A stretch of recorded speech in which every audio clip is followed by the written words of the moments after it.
Sean todos bienvenidos, hermanos y amigos en Cristo, a estos estudios bíblicos cristianos. Esperando que se encuentren bien en compañía de sus seres queridos. Les amamos y les bendecimos en nombre de nuestro Señor Jesucristo. Como ustedes saben, estamos estudiando los libros de los Salmos. Estamos estudiando el libro número 2, que se conoce como Sefer Sheni. Estamos estudiando hoy el Salmo 62, que se conoce con las letras del alfabeto hebreo Samed Bet.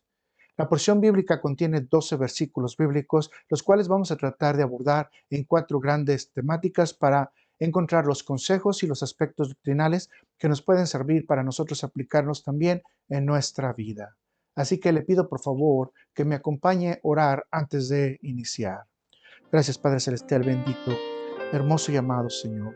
Gracias porque tú eres el que cambia los corazones, porque tú eres que nos ayuda a estar siempre en la posición.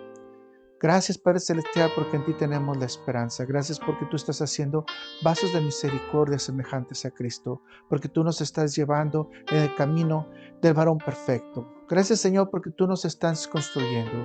Que esta información que vamos a recibir el día de hoy sirva también de edificación y de crecimiento para cada uno de nosotros. Te pido por cada uno de los hermanos para que los mantengas en conocimiento, en verdad absoluta y especialmente, Padre Celestial, en tu protección. Que sean cada vez más sabios y temerosos de ti y que cumplan esa palabra de llevar el Evangelio a todas las criaturas. Te pido, Padre Celestial bendito, por cada uno de los que van a escuchar, para que venga el denuedo para ellos también, el poder, y que el Espíritu Santo también los dé la llenura completa para que puedan también dar el servicio hacia ti, Padre Celestial, y que cada uno de nosotros tengamos ese compromiso que necesitamos nosotros para poderte llevar tu palabra con esa fuerza, con esa energía, con esa motivación, para que los demás también puedan ver el testimonio que tú tienes en nosotros. Gracias, Señor, por tu protección. Gracias, Señor, por los recursos que nos das. Ayúdanos en este momento a estudiar este salmo y cuida también mi boca, Señor. Santifícalo, purifícalo, Padre Celestial. Purifícame, Padre Celestial, para poder presentar tu palabra lo más acepto a ti. Gracias, Señor, porque tú eres bueno. Te pido todo esto en el nombre de nuestro Señor Jesucristo. Amén, amén y amén. Como es costumbre, permítame iniciar con una pequeña introducción. El Salmo 62 es considerado como una estructura semejante a la del Salmo 39 y dirigida al mismo director sinfónico. Conforme a R.C. Sproul, el Salmo responde a una pregunta básica: ¿cuál es la fuente final del bienestar del hombre? Y la respuesta conforme a él está en el versículo número 7, que dice de la siguiente manera: en Dios está mi salvación y mi gloria, en Dios está mi roca fuerte y mi refugio.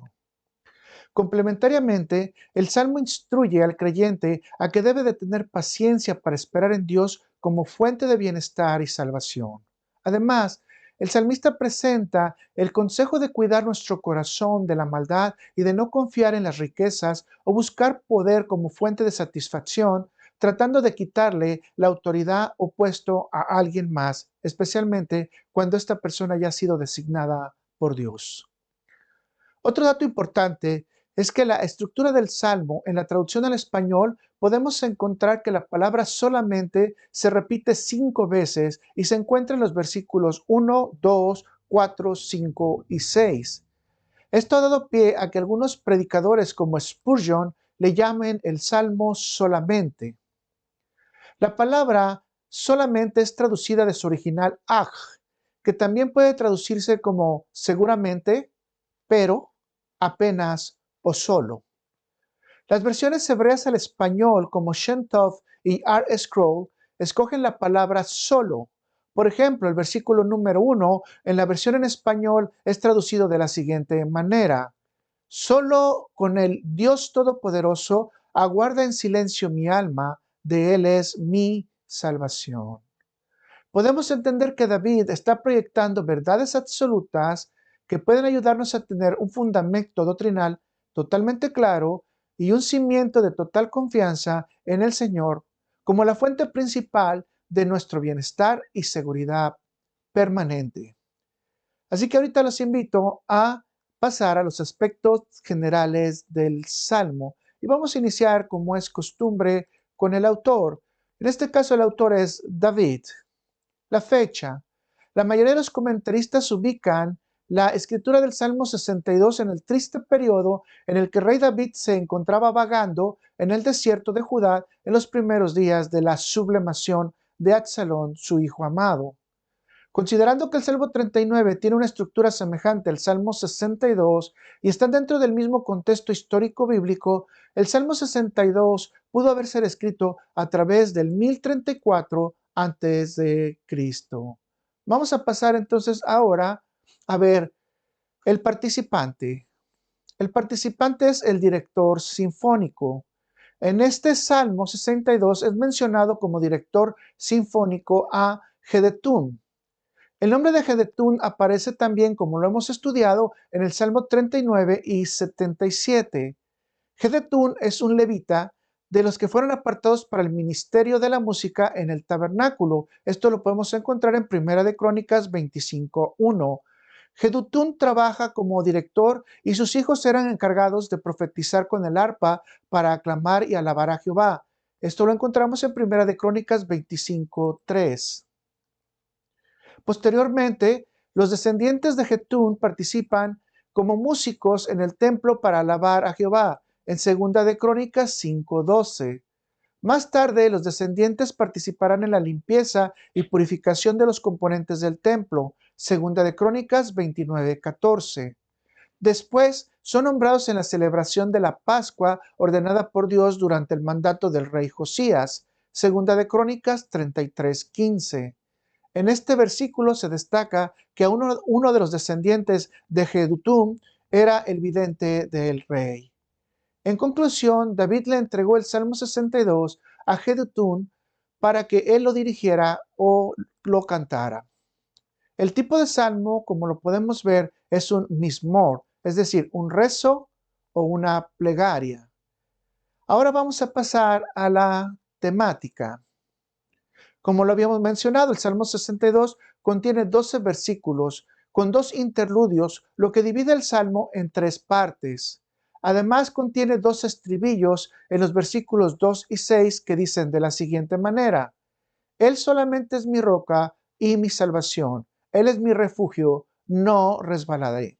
Con esta repetición podemos entender que Dios es el centro donde gira toda la seguridad, fundamento y estabilidad cuando el hombre y la mujer creyentes se encuentran bajo el ataque o conspiración de parte del enemigo. Esto no solo incluye el ataque de muerte, sino también el hecho de quererle quitar la autoridad o su puesto de liderazgo en el mundo o en la iglesia. De aquí podemos encontrar 4 grandes temas para la edificación de nuestra alma. Número 1, la seguridad de esperar en Dios. 2, Dios la única esperanza. 3, hombres vacíos. 4, justificación divina. Vamos a pasar entonces a ver el tema número 1 y vamos a leerlo del Salmo 62 desde el título hasta el versículo número 4. Y dice así: al músico principal, a Jedutún, Salmo de David. En Dios solamente está acallada mi alma, de Él viene mi salvación. Él solamente es mi roca y mi salvación. Es mi refugio, no resbalaré mucho. ¿Hasta cuándo maquinaréis contra un hombre, tratando vosotros de aplastarle como pared desplomada y como cerca derribada? Solamente consultan para arrojarle de su grandeza.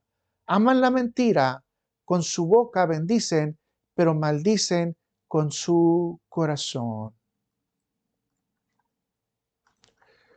Spurgeon comenta: es una bendición esperar solamente en Dios. Todo lo demás ha probado ser un fracaso. Ahora dependes solamente del brazo de Dios. Por cierto, tenemos ahí suficiente a lo cual debemos de aferrarnos. El salmista inicia con un acto total de fe, expresando su confianza en Dios como Salvador y su seguridad de que en Dios estará firme ante las diversas contingencias, porque Dios es su refugio y su esperanza. Leamos nuevamente esto en el Lamentaciones 3, 24 al 26. Mi porción es Jehová, dijo mi alma, por tanto en él esperaré. Bueno es Jehová a los que en él esperan, al alma que le busca. Bueno es esperar en silencio la salvación de Jehová. En el versículo número 1 del Salmo 62, la palabra acallada es traducida de su original hebreo dumiyak, que significa silencio, descanso y esperar. El salmista de entrada nos enseña que ante cualquier situación debemos de tener la seguridad espiritualmente de esperar en quietud y en silencio la respuesta oportuna de Dios. En otras palabras, una persona creyente cuya fortaleza es Dios no puede resbalar aunque sea zarandeado por vientos, tempestades y sufra reveses momentáneos, porque Dios lo sustenta con su diestra de poder todo el tiempo. El creyente tiene siempre la seguridad que la salvación de los problemas presentes viene en camino independiente de la situación que se encuentre o esté viviendo. Obviamente el Salmo nos muestra en el versículo 3 que el salmista está pasando una situación de persecución y una conspiración de gente malvada que planea asesinarlo con la intención de quitarle su posición ante el pueblo. Esto mismo ocurrió con nuestro Señor Jesucristo y lo podemos ver esto en Juan 11, versículos del 47 al 50. Entonces, los principales sacerdotes y los fariseos reunieron el concilio y dijeron, ¿qué haremos? Porque este hombre hace muchas señales. Si le dejamos así, todos creerán en él y vendrán los romanos y destruirán nuestro lugar santo y nuestra nación. Entonces Caifás, uno de ellos, sumo sacerdote, aquel año les dijo, vosotros no sabéis nada, ni pensáis que nos conviene que un hombre muera por el pueblo y no que toda la nación perezca. Leemos nuevamente el versículo 3 del Salmo 62 para juntar esta información. ¿Hasta cuándo maquinaréis contra un hombre, tratando todos vosotros de aplastarle como pared desplomada y como cerca derribada? Como se puede observar, el salmista tiene la capacidad de conocer a sus conspiradores y por consiguiente de confrontarlos con relación a sus actos e intenciones. En el caso de nuestro Señor Jesucristo, cuando estuvo enfrente de esta situación, Él simplemente nos enseñó a guardar silencio, porque Él dice que ante el impío debemos de guardar silencio. Por otro lado, el salmista muestra las características de los hombres que Él llama muros inclinados o paredes desplomadas, que solo caminan en la sombra hasta convertirse en agresores en contra del hombre, pero principalmente en contra de Dios. Las características que pueden destacarse son las siguientes. Su intención solamente es la destrucción. Hombres amadores de mentira, conspiradores y asesinos, hipócritas de palabra. Con todo esto puede entenderse que los conspiradores tienen un alto nivel de maldad y pueden tener una cercana interacción con el salmista para poder estudiar sus movimientos y bloquear su ascenso a un mejor puesto o para derrocarlo y matarlo. El salmista destaca que los conspiradores son hombres que tienen como arma letal el engaño para conseguir sus objetivos. Leamos nuevamente el impactante versículo 4. Solamente consultan para arrojarle de su grandeza. Aman la mentira. Con su boca bendicen, pero maldicen en su corazón. Selah. Después viene el interludio o el espacio para meditar por unos segundos o un tiempo indeterminado. Esta es una invitación para todos nosotros de por lo menos meditar en nuestro corazón sobre estos puntos. El hombre cuya fortaleza es Dios no resbalará. Independientemente del problema, la ayuda viene en camino.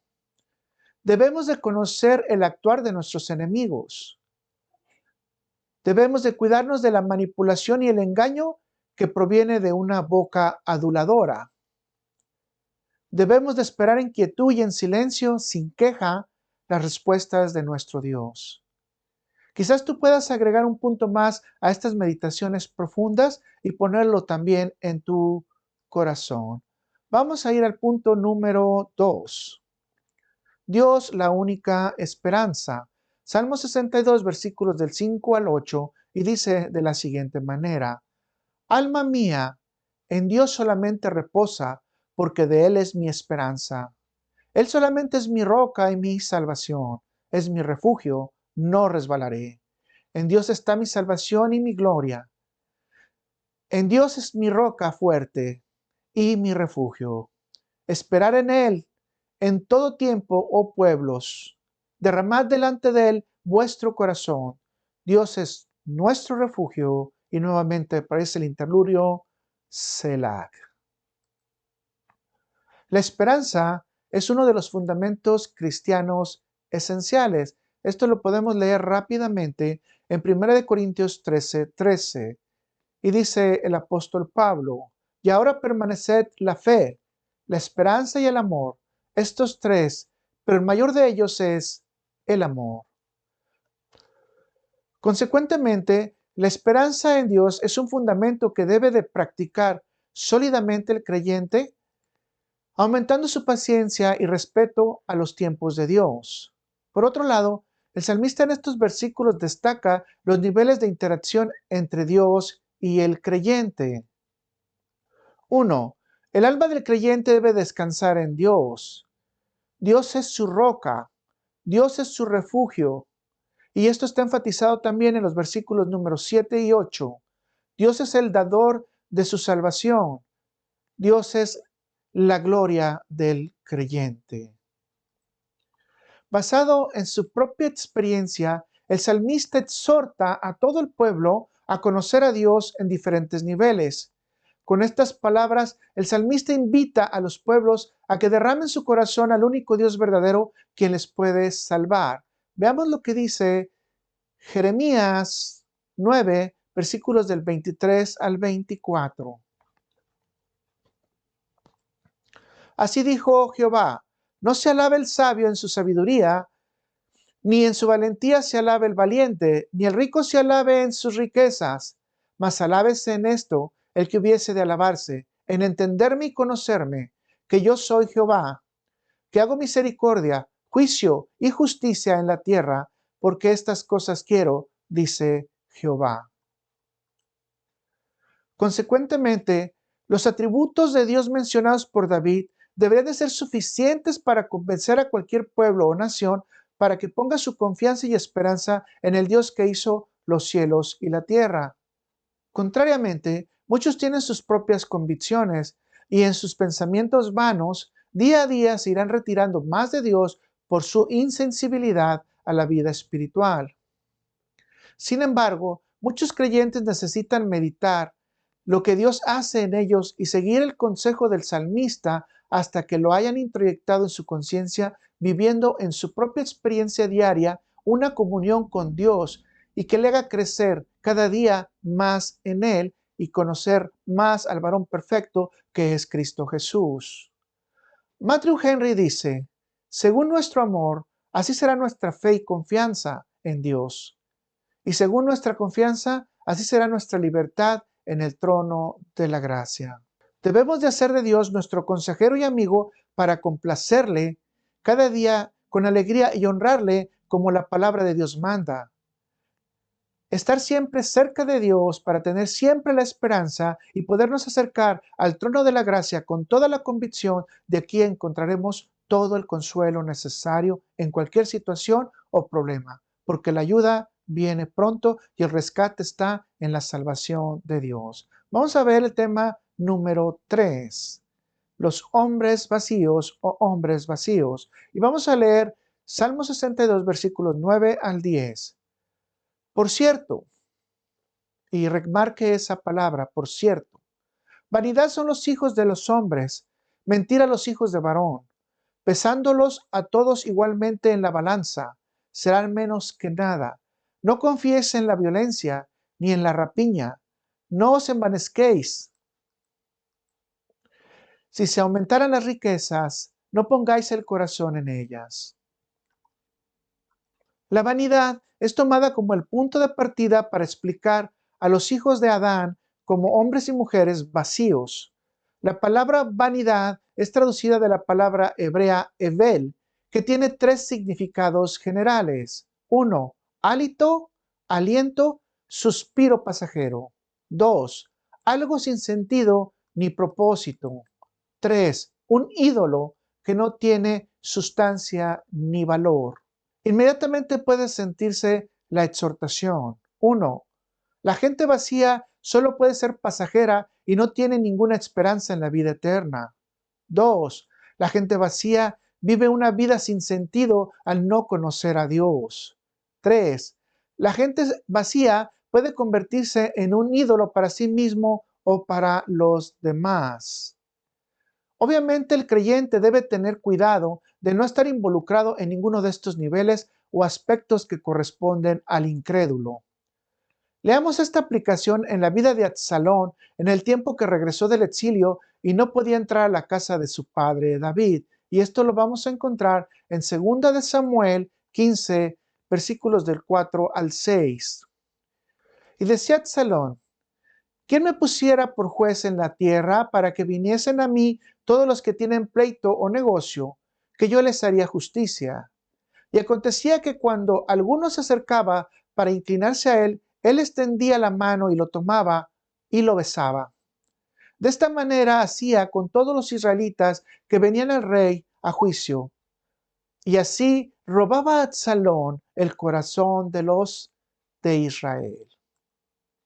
Evidentemente, las acciones de Absalón no carecían de lógica en el mundo terrenal, pero sus acciones lo estaban llevando a una vida efímera porque estaba en total desobediencia en contra de Dios.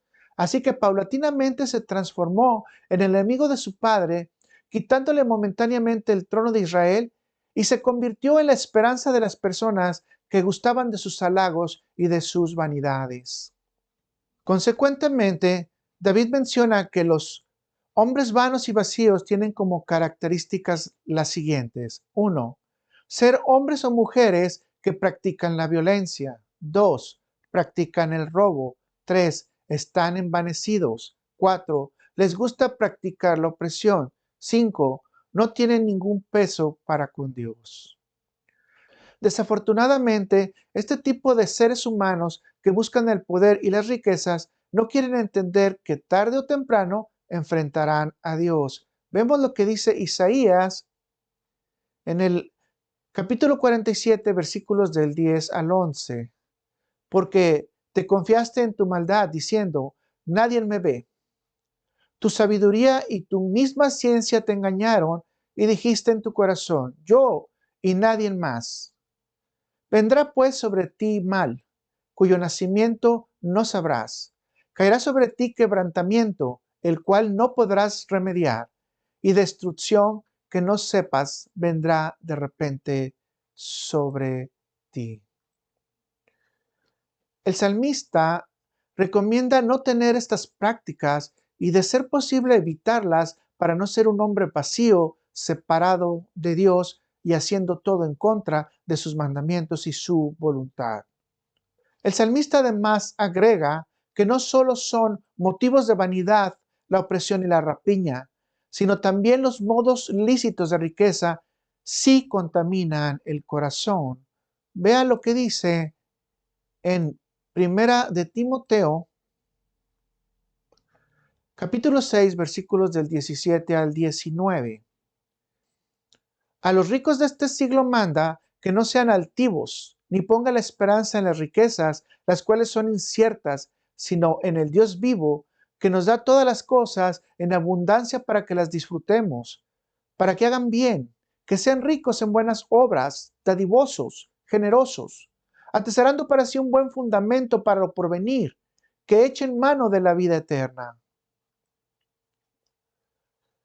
La riqueza puede confundirse con poder y desviar el corazón de los caminos de Dios, dejando al hombre con un vacío existencial y una destrucción eterna. Debe destacarse por último que estos hombres vacíos pueden disfrazarse con firmeza de fe y confianza, de modo que parezcan semejantes a el alma de un creyente. Gente disfrazada de oveja, pero por dentro son lobos rapaces. Las características de personalidad destructora y poco compasiva no llevan a este tipo de personas a tener la necesidad de confesar sus faltas, de estar quietos o vivir una vida espiritual con una constante renovación autoconsciente esperando en Dios. Consecuentemente, la triste realidad es que están alimentando para sí su propia destrucción eterna. Vamos a ir al punto número 4, justicia divina. Y vamos a leer los versículos 11 y 12.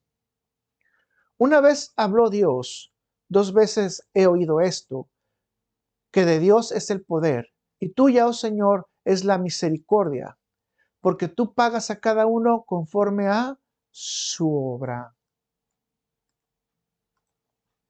Evidentemente, la palabra de Dios es irrefutable y Él es el Todopoderoso. Dios puede extender su misericordia o juicio a quien Él quiera. La palabra de Dios nos enseña que Dios castiga a los malvados y retribuye al justo, pesando sus corazones. Vamos a ver esto en Proverbios 24, versículo 12, y dice, porque si dijeres, ciertamente no lo supimos, ¿acaso no lo entenderá el que pesa los corazones? El que mira por tu alma, él lo conocerá y dará al hombre según sus obras. Dios pondrá en la balanza las obras de cada uno, sean buenas o malas, para pesarlos en esta vida terrenal y en el día del juicio final. Dios no está buscando que fallemos para escarmentarnos, castigarnos o destruirnos. Por el contrario, Dios capacita y da la fuerza a cada uno de sus temerosos para que cumpla con las tareas que Él le ha encomendado. Dios también extiende su misericordia para cuando fallamos y nos extiende su perdón, consuelo y la nueva oportunidad. Dios, siendo tan amoroso, nos ayuda en nuestros errores para ser perfeccionados conforme a la estatura del varón perfecto y seamos transformados conforme a la imagen de su Hijo unigénito. Dios capacita a todos sus justos y temerosos en las diversas circunstancias, tratándolos con misericordia antes que con juicio.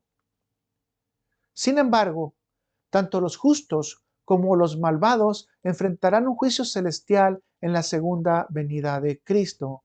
Veamos esto en Mateo 16, versículo 27.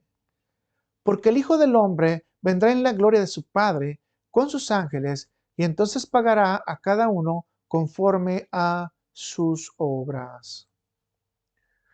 La palabra de Dios clarifica que el creyente estará enfrente del tribunal de Cristo para recibir coronas y galardones, es decir, estar una eternidad con Él, mientras que el no creyente y el malvado tendrá una cita en el trono blanco en donde recibirá el decreto del castigo eterno.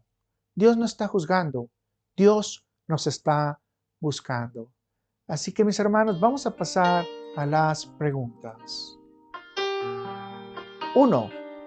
¿Cuáles son los 3 consejos centrales que enseña el salmista? 2. ¿Cómo explicarías el esperar a Dios en quietud? 3. ¿Cómo identificarías a alguien que quiere hacerte daño y cómo le confrontarías? 4. ¿Qué produce la vanidad en el ser humano? Explique. 5. ¿Cómo el poder, el dinero y la ambición pueden tomar el lugar de Dios? 6. ¿Qué razones específicas da el salmista para no confiar en el ser humano sino solo en Dios? 7. ¿Cómo distinguir un hombre o mujer de fe de uno que aparenta serlo en la iglesia? 8. ¿Habrá juicio o no para todos los seres humanos? Explique. 9. ¿Qué te ayuda el Salmo 62 para esperar en Dios? Les agradecemos nuevamente que hayan estado con nosotros durante este estudio del Salmo número 62. Estamos a sus órdenes por cualquier pregunta que podamos responder conforme a la capacidad que nos ha dado Dios y el conocimiento limitado que tenemos también de su palabra. Esperamos que estén muy bien durante esta semana. Nuevamente les agradecemos que nos hayan acompañado y esperamos en Dios que toda esta semana les fortalezca, les bendiga, les proteja y obviamente si hay algún problema de carácter o algún problema de situaciones difíciles que estemos pasando por vanidad, por falta de perdón, por celos, que Dios nos ayude a cada uno de nosotros también a transformar nuestro corazón para seguirle a Él. Si estamos pasando una situación difícil, que Dios nos ayude también para saber que la ayuda ya viene y que la salvación está en camino. Nuevamente les agradezco. Gracias, mis hermanos. Dios les bendice. Nos vemos, si Dios lo permite, en el Salmo número 63.